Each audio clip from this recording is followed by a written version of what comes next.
welcome to this Act for Air session. So maybe a few words of introduction about Act for Air. Act for Air is an Air Liquide iLab program about finding solutions to tackle the air quality challenge in urban environments around the world, and about how we try to gather strong ecosystems around Air Liquide and all the stakeholders which people around this table are part of to tackle it.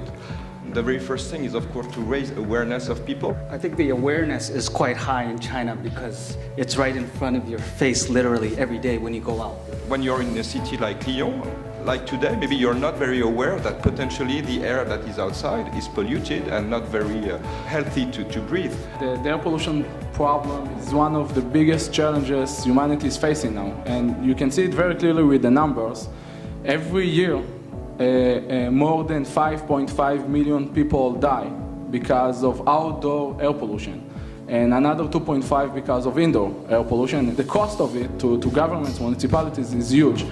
The WHO recognized that the cost is $1.7 trillion every single year.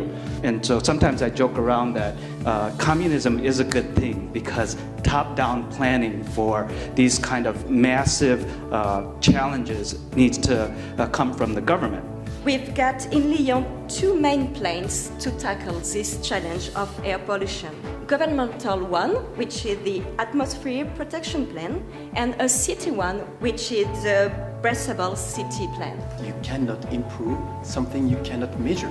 So whatever the level, the accuracy, the level of the readings, that's the very starting point. For cities, we are able to provide them the air pollution at the street level, but also to provide them data about what is the potential source of the air pollution. Following only one parameter is only one part of the game, and I think that we have been monitoring buildings and we know that the air quality is very variable. And so I think what we'll see is quick adoption of technologies and driving down costs very quickly so that it reduces the risks for Chinese as well as people in Europe and the United States to have startup companies that you can bring these innovations to market. So eventually, in the next 2, 3, 5 years, all of us will have some kind of air quality data sensor.